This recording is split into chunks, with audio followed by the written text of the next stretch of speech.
the cake, but we do have the countdown going, guys. We're going to get into this next game as soon as possible. Minato vs. Firecake coming up.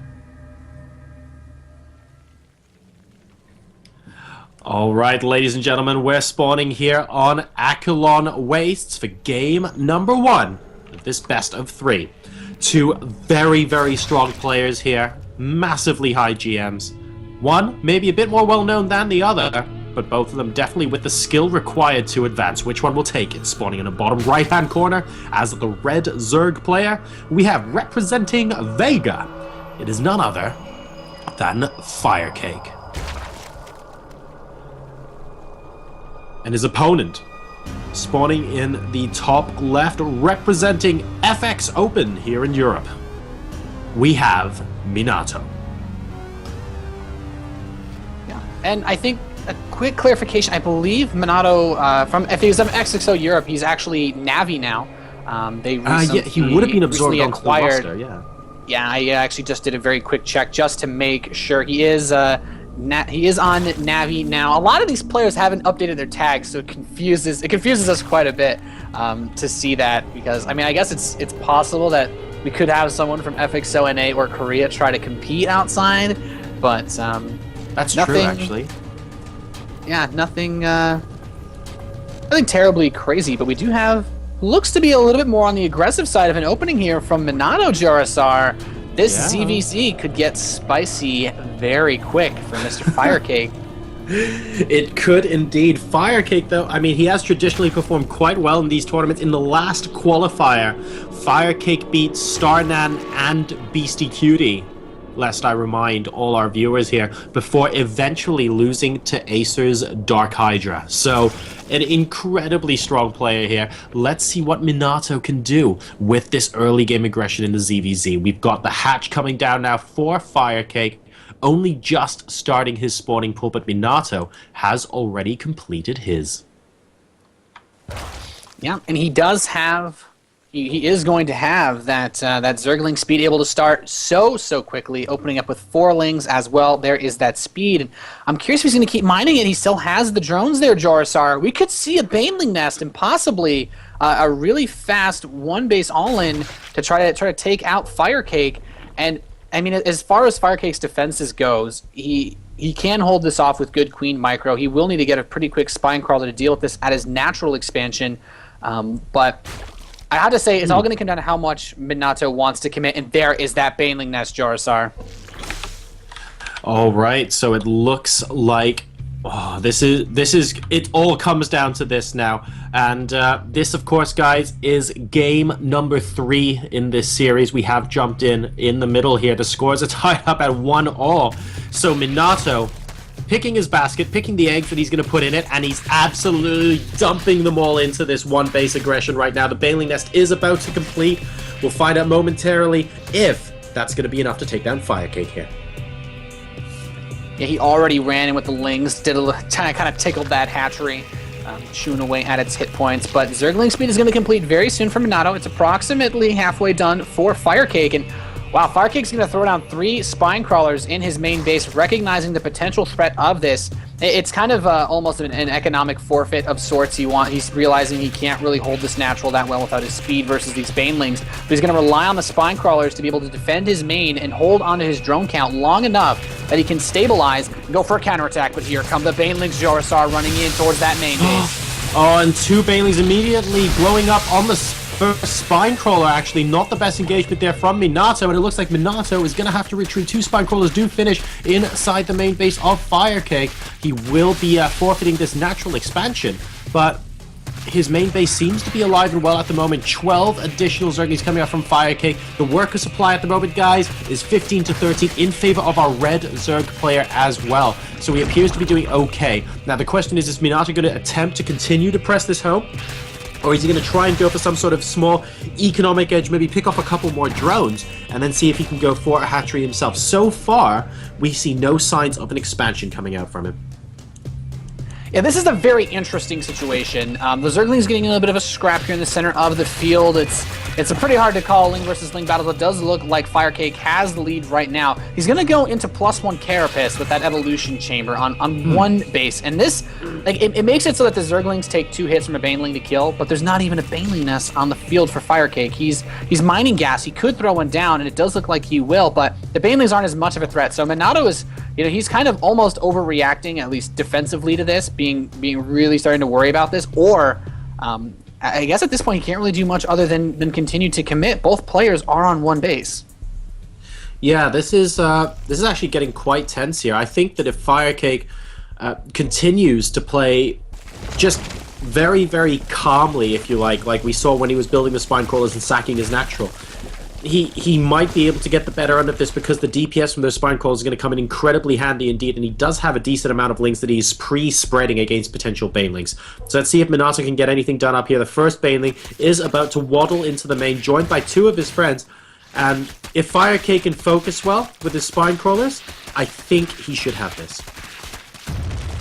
Yeah, definitely. I completely agree with you, Jorasar. 2 spines and a queen. Not going to have any trouble at all killing these Banelings with 1 hit. But the question is, will he be able to get them into position? And no, he looks like Firecake will be able to stave him off for now. And he's actually advancing with his own Banelings. But that +1 Carapace is going to be done in about 40 seconds. So Minato can go for basically a follow-up attack to this in just a couple of moments. But, oh, there goes that hatchery, Jorasar. And what's really, really smart about this play, actually, from Minato, is that he is using it to try and regain some of that advantage lost earlier back home. His own natural expansion hatchery is quite a ways ahead of his opponent. It's about 45 in-game seconds in front of Firecake right now. And Minato, while small, does have a slight army supply lead. So if he keeps up the status quo right now, he will have a slightly faster natural expansion, and Firecake will have the additional defenses because of those Spine Crawlers, but Minato might be able to squeeze ahead just a little bit economically. Yeah, that's a very good point. The faster hatchery, and if he wanted to transition into something economical, he kind of would be able to, just because that +1 Carapace would make Baneling counterattacks not so strong. But he's got 10 more Lings on the way. He's getting +1 attack this early on. He really looks like he wants to just completely kill Firecake. Baneling is going to blow up. A lot of those Lings we can see are at 1 hit point, but even though he survived that Baneling hit, those Zerglings are still going to tear into them a lot more easily. Yeah, lots of red health Zerglings now, popping back home, not being able to do too much right now. They will slowly regenerate their health over time, though. So Minato will be able to use them to fight another day. He's also going for that +1 melee upgrade now as well. The upgrade situation on the other half of the field in the meantime is absolutely nil for Firecake, as he doesn't even have his evolution chamber up yet, but he has got both hatcheries mining very well now. His lair has started. He's got the Spine Crawlers in pretty decent positions, and he's making a 3rd one as well to counteract any potential aggression. So let's see what he ends up doing on this layer tech. There will be better upgrades for Minato, but Firecake will have more of the gas-intensive mid-game options available to him. Let's see if he ends up going for the Spire, maybe. Yeah, I really like that, Jorasar. The Spire is a great decision here. Yeah, the upgrades are going to gases. favor Minato. Yeah, he's taking those gas geysers. The upgrades are going to favor Minato, sure, but the Zerglings, they're not quite Ultralisks. You don't just ignore Mutalisks completely. You can try to run by them, but it's hard to actually get in enough damage with them that it's not an issue. And, oh, one of those Lings gets crushed under the destructible rocks. Ouch. But yeah, I completely agree. I'm almost certain there's that Spire, Jorasar. There we go. So Firecake is going to be able to transition to significantly earlier Mutalisks in this game. The lair has only just started for Minato, guys. It's still an in-game minute before the lair completes, before the Spire can even begin. And by the time the lair completes, the Spire will almost already be done for Firecake. So he will be able to get an early Mutalisk lead here, and that could end up being quite crucial. A couple of Banelings popping in here trying to get some damage done, but 2 Spine Crawlers say, no, I don't think so, to most of that. And 0 aggression will get accomplished. Now, a lot of supply is sat in Lings right now for Minato that he simply can't do very much about. And Firecake, in the meanwhile, has used his own supply to get ahead in the work account. He's now at 48 to 36. That's quite a lot, Nathanius. Yeah, definitely. Minato has just really been focusing on these lings, but once the Mutalisks are out, and they're going to start very soon, Jarsar, all Firecake needs to do is play this a little bit defensively, and he'll have such a tech lead that even if he can't put pressure on him due to Spine Crawlers, well, these Banelings are just getting so close. This is such a risky spot. The Zerglings are actually getting caught behind that middle line. Oh, but Firecake not able to get the detonations that he wants. He does want to deny this third base, but there are so many lings here. Firecake needs to make sure he doesn't overcommit, and that... Oh man, Minato could run all these slings straight into his main base after he kills this off. I did not like that at all. The lings are going into the main, and this is a huge turnaround from Firecake from being in an advantageous position. He had the banelings. He should have just sat on top of that ramp and maybe put the base down a little bit later. As a result, he's now losing a lot of drones to these speedlings. So much damage is being done. The Spine Call is being targeted down now as well. And yes, he's got Mutalisks out on the field now and ready to go. But they're just not making the difference fast enough. Minato is now at 68 supply versus the 53 from Firecake. And the worker supply is all of a sudden looking abysmal for our Red Zerg. It's 42 to 22. So you're right, just overstretching it with those banelings there. Yeah, I really don't think he needed to try to force the issue to defend that third base. And that third hatchery, it's going to finish, but, I mean, at what cost, right? It's not going to be able to be used for absolutely anything at all. The Mutalisks can't kill the lings before they can come in and kill more drones. 31 drones have died in the making of this film, Jorisar, and that third hatchery is going to die anyway. Yeah, this is looking pretty painful. Just a small number of speedlings inside the main base continuing to work away at that working line as well. The Mutalisks finally do come in and clean those up, but more lings now popping into the natural. Being completely relentless is Minato.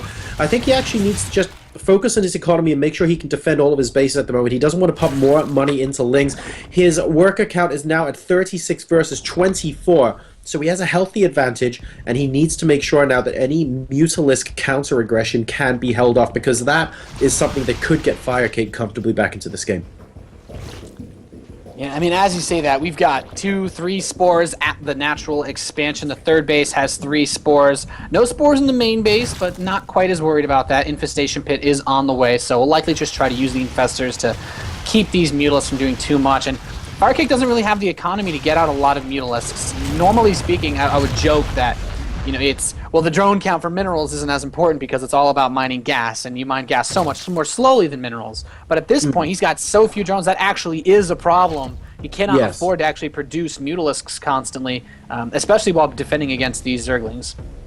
No, that's a great point, actually. And these Mutas at the moment, he's not trying to go into the natural or the third base, precisely because he knows that Minato had plenty of time to prepare, since the lings did actually see them when they were attacking. So he's assuming that there are spores and queens at each of those bases. He would be absolutely correct in assuming that, and is just using his Mutalisks to establish map control and kill off overlords. And if you take a look at the respective map vision from our two players at the moment, Firecake's actually doing that pretty well, because Minato can barely see outside of his own base, whereas Firecake has vision of the vast majority of the map. He's still down 10 supply there. Yeah, and I do like that he's just kind of dancing around with these mutas. He realizes that if he sends them all out onto the field, they are fast. They did get a speed buff too in Heart of the Swarm, but those Zerglings, and boy, so he even sees those 3, he's just going to go for it. He's seeing red, sprinting across the field now. The Rocks, though, are there to block that third base off. And he does have the Banelings to defend here. All he needs to do is just make sure that he gets the detonations that he wants, and oh, he gets so close there with them diving. Very, very close, but a hive is completing for Minato, and we might see some more Honey Badger Ultralisks this game. That could very well be a possibility here. We see some lings chasing Mutalisks all the way home. Not a sight you tend to see very often as Firecake retreats back onto his own creep. He's now starting to spread that comfortably out towards the middle of the map. And yeah, Minato just going for completely contrasting tech here. He doesn't want to be in a position where he's thinking, oh, I need to actually just catch up to the Mutalisk count, because Firecake is just so far ahead. He's going to be trying for other stuff. We have the Ultralisk Cavern already out, as you mentioned. Adrenal Glands and +3 attacks already on the way. So he's going to try and absolutely power his way through on the ground and allow his opponent that air superiority. Yeah, I mean, well, we saw that happen early in our ZBZ, and the Ultralisk side of things was definitely the one that was playing pretty favorably. So this is going to be rough. He's got some Zerglings burrowed to block this base. I like that touch. It's pretty nice, but I mean, the overs here at this point, a little too easy. Minato's got a lot of queens. Yeah, man. Just pressing that creep forward. You can tell he just wants to bring those queens with those Ultralisks and go for the killing blow on Firecake. And I have to say, one of the other interesting things, those upgrades he got so early, he's going to have 3-3 really, really soon. He needs to be a little bit careful, though. I think Firecake is getting ready to try and engage these queens because a lot of energy was used to spawn creep tumors, Nathanius, which means these queens don't actually have many transfuses, and there are 90 Mutalisks here. So this flock of mutas might actually get some substantial damage to the queens if they're not supported by other units and they don't have transfuses. So Minato doing a great job with his creep spread, but needs to make sure he doesn't overextend. Yeah, I think one other thing I would have liked to have seen is Minato to try to get a faster fourth base when he had the lead, or at least a significant lead, because right now Firecake is actually he's going to be able to, he's kind of stabilize things to a point where if this Mutalisk count does actually get high enough, he could do a bit of damage. He does have the +1 attack. I would like to see him get +2 if he's going to stick on Mutas. Kind of feel like I'm repeating myself watching the ZVZ just because those Ultralisks are so hard to kill. But no, that's true. With that chitinous plating coming in, it's going to be so hard to kill them. And we see a couple of changelings just moving around here and there, knows exactly what's going on. I just realized, I never looked very closely before, but the Ultralisk Cavern has teeth. Did you know that? It actually looks pretty creepy when it's like chomping around. Yeah, I feel like that's like one of those pits that you'd be sending like a horror movie. Like that's just the end or something. something out of Freddy Krueger nightmare right there, man. I know, right? Insatiable hunger. Need to be a little bit careful around there, and it looks like the queens are just going to waddle the rest of the way across, because, no, don't kill the creep tumor, your queens are using that at the moment, that'll be really helpful. And now we see the queens getting onto creep. Now there is a lot of energy for transfuses here, but the muta count is incredibly high. Is it going to be enough? They haven't been using their energy for creep spread for a while now, and it looks like transfuses are enough. Meanwhile, the Ultralisks are honey badgering their way through this attempted wall of evolution chambers. It is not going to be enough in this particular case. So some of the queens are still alive. The mutas, I mean, they might be able to win this battle eventually, but look at the number of queens out on the field. 13! The mutas would take forever to get through that. Yeah, he's trying to focus the Ultralisks down, specifically realizing they're the big DPS dealers on that army. And they've got their +3 attack, 44 damage at every hit. The Lings running into all the bases. All of the hatcheries are falling for Firecake. Minato is looking so good right now, Jurosar. Yeah, well, he's 180 supply to 50. I would think he feels he's in a good position right now, and this appears to be the answer to the Mutalist strategy. Look, the Mutas are actually going to win against the Queens, guys. It's not unfathomable. The Queens, even with transfuses, will eventually die, but the amount of time it takes to kill them off means that in the meantime, the Lings and Ultras, with those incredible upgrades, actually... Yeah, and that wasn't a GG. He got defeated. That was the last